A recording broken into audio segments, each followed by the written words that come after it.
Compass, you submit the work via Compass, but most teachers are flexible with their Google Drive or Google Classroom, so where the student will submit work on Google Classroom as well. So that's the teacher's decision. At the school, sorry, can I just get attention? If you struggle to submit work to your teachers, I always say as coordinator, I support the students, I always ask the student to send it to me. Because it's happened in the past, the students say, I submitted work, my teacher said they never had it. And I want to say, can you email it to me? The student never did. Okay, you probably understand why. Right. So some students, they kind of, say, oh, I submitted, but it never went through. And I say, oh, that's okay, can you submit it, send it to me? Can you show it to me? Can you bring the USB to me? Nothing. So sometimes it's not the IT issue. Sometimes students kind of, oh, I forgot about that. It's the user, not the system. Yes. So I always encourage the parents and guardians to teach the student how to use ICT properly as well. Save it for yourself. It's also the adults. We back it up all the time. Because it happens anytime. All the time, actually. Okay? So anytime, if you've got any questions, feel free to email me. Keep that email. If you know how to use Compass, that's great. But otherwise, I'll try my best to answer your email. Usually 1 or 2 working days, I'll get back to you immediately. Okay? And you can also phone the school as well. Okay? Any other questions? No? Is there anything that you think of you want to share, Easy put email vô cũng là email của mình luôn hả thầy? Yeah, you use your email address and you email it to me. Do you also use your password? For you to use email, you all need to have the password. Okay, if you use a smartphone, sometimes Apple will ask if you want Apple to remember your password, so you don't have to type it in again and again. Apple ID is much harder to remember. Yeah, easy. Apple ID is way harder to remember. Yeah, but some people remember it. Okay. Because every time you download something for free and it thinks you're signed out. You guys know that we call junior sub school, yeah? So junior sub school for year 7 and 8, when you call the school, best to email me. It's best, because I can see that I can respond quickly, yes. Sure.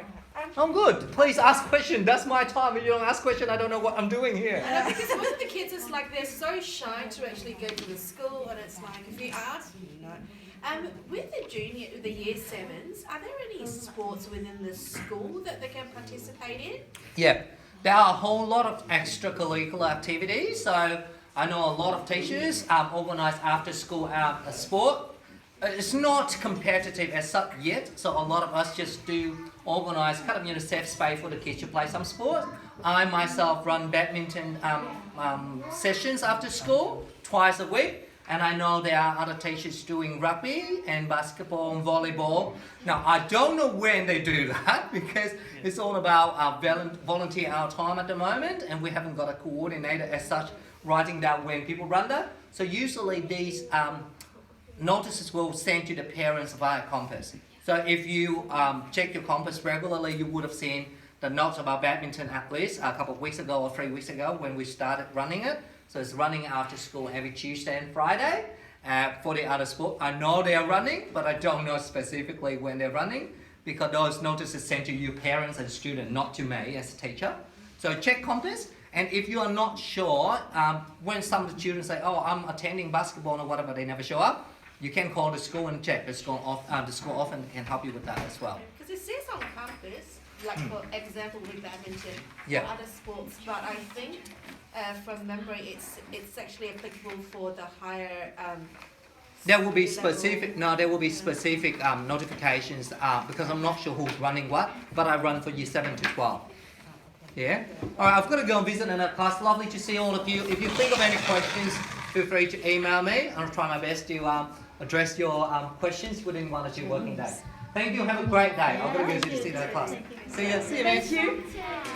So I'm asking our tallest student. I can't reach. James, could you help?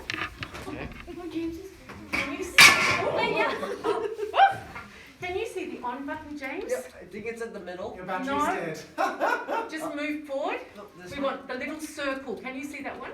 Yes. No, move across towards the whiteboard. Whiteboard? Let's go. Oh, you mean the one that's behind over here? No. Oh, you're technical. I'm impressed. No, let me. Stop. Let Mr. Gobson now. Thank you.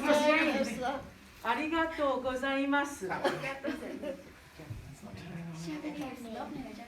Hey, thank you so much.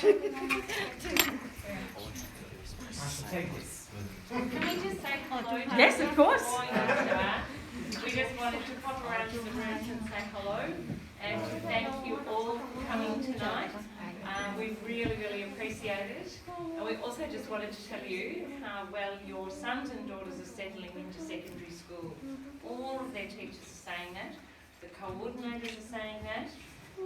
And just what a lovely group they are and how well they're going with their work, friendships, finding their way around a new and very big environment, especially after everything that they had to go through last year. So that's a real credit to you as families, and we are really happy to have them as part of the school community. So I hope you enjoy tonight and an opportunity to meet some friends of your children and also to meet other parents, which has possibly already happened. This is John Colson. John works with the gym sub-school team to support your sons and daughters as well. So thanks everybody and enjoy the rest of the evening. So I feel exactly the same, that it's only our 6th week and the progress that people have made in their subjects, the friendships I see developing in class, and the routines that are very different to primary school routines. Just so impressed that they've adjusted to the change of school settings so effectively. So my surname is Sultan. The students refer to me as teacher, sensei. And you've dutifully bought the books. The green one we use for introducing the language. And the white one, the workbook, we're using for the students to practice that language. And the books are really heavy. So the students have got access to electronic versions. My recommendation is that they leave these in their locker between classes, but at home, they've got access to those electronic versions. So that takes a bit of pressure off the shoulders. If you've looked inside the book, it might look completely unfathomable. So much Japanese, with very little English, but this is from the very first page of chapter 1 of our book, but we're really restricting ourselves to particular patterns of language. So the students greeting one another, and at the beginning of every lesson we go through quite a formalised approach. So everyone stands and we bow towards one another. And we do a lot of repetition. So the students are reacting already to the phrases that they're hearing in Japanese. Then there's the writing system itself. We go through various strategies. Do you remember this one? Yeah. So this is the very first of the hiragana. This one is a. A. Well done. We've been practicing on board that we write on with water, which was so much fun, and it's so good for memory work because as you can see, the shapes that the students are creating start to evaporate in summer or winter, but the students are still looking at that board, recalling the images that they've been writing. So it's fun, but it's really good for learning as well. We've also written on gridded paper. We call it genko yoshi, which is what the students write on in year 12, but I think really nice to practice already. It was such fun when we started writing down the page instead of across. So it was a lovely break from what they know. We've looked at stories that might help the shapes stick. If you're wondering why I called the pig Susie, we wanted the sound of su. So there was my story. Sometimes the students complain that my stories are really stupid. It's not Sometimes- really real, definitely. Sometimes the more stupid the story, the more it sticks. Sometimes students have really thought about it themselves and they've come up with a better solution. You might have heard talk at home about Kahoot or quizzes. Photo example. Oh, brilliant. So we've used these quizzes. They're really motivating. Students are very competitive. Before everyone had devices, they were practicing in pairs or in small teams. You might have seen these posters in the classroom. This is a routine we go through in every lesson. Some of the local primary schools use exactly the same. We always start by writing the date and writing what our plans for the lesson are. We call it the learning intention. And in Japanese, the students are writing the date. This is the image of the moon. We also use it when talking about months. Third month. This is the image of the sun. So third day. So sun or day. So that was today's date. Through that, because we've been at it since the beginning of February, students have learned all the numbers up to 10 already. 4, so 5, here's 6, that 7, image 8, of the 9, 10. moon. You might see how that kind of resembles a moon, a crescent moon. That's the sun. A squared off It version kind of of looks the like sun. it kind of looks like the gate to the other side of the sun. Not bad. And because we're still learning the hiragana, so we're up to 15, but out of 46. What I've put in the middle in red is Romanized version. So the students can look at this. Little by little, they're recognizing more. So every week they're able to read more. But they can look at this. Tate kudasai. Things that we've practiced in class. They wanted to listen to a recording. I've done a recording on the PowerPoint slides as well. And I always put those on compass at the end of each lesson. So here's one example of stand up. I'll just get rid of the extra strokes.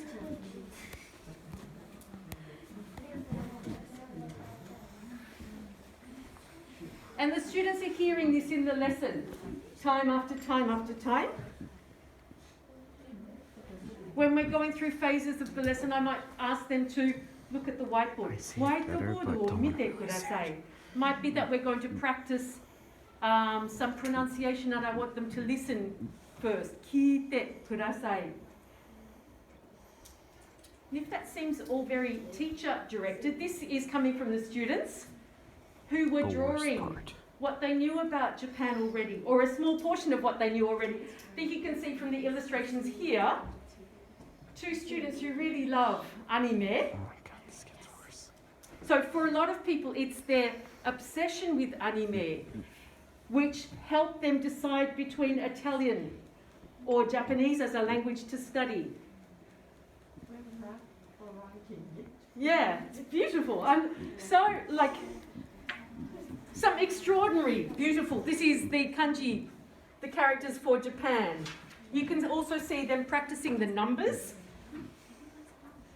And if you're wondering, how does the homework work? How on earth could you help your child if you are not a Japanese speaker yourself?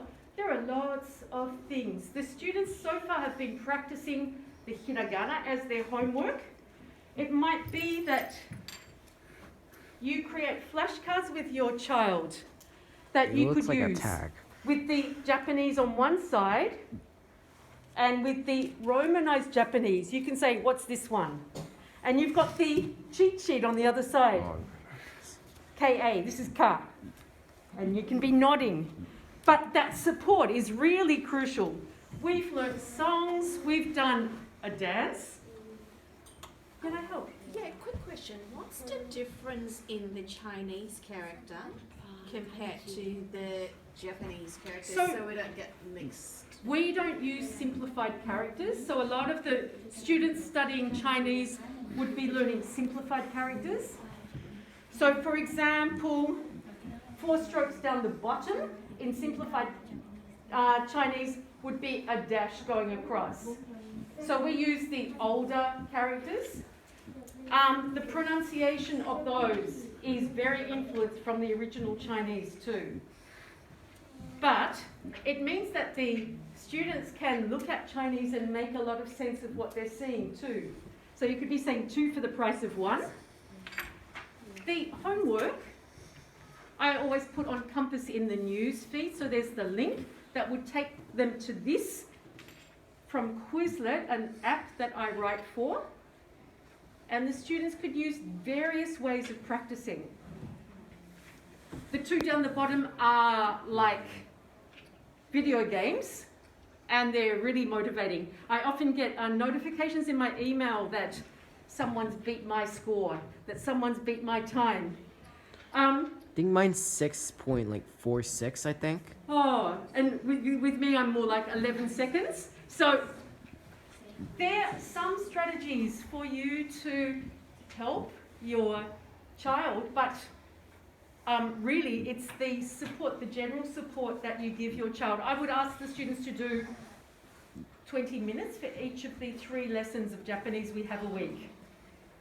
So, and if you say, I'm going to chop that 20 minutes into 2 lots of 10 minutes, and I'm going to 10 do times 10 2. minutes of Japanese a day and take 1 day off a week, that would be perfect. So regular practice, but not much. Are there any questions that I could answer for anyone? You live in Japanese.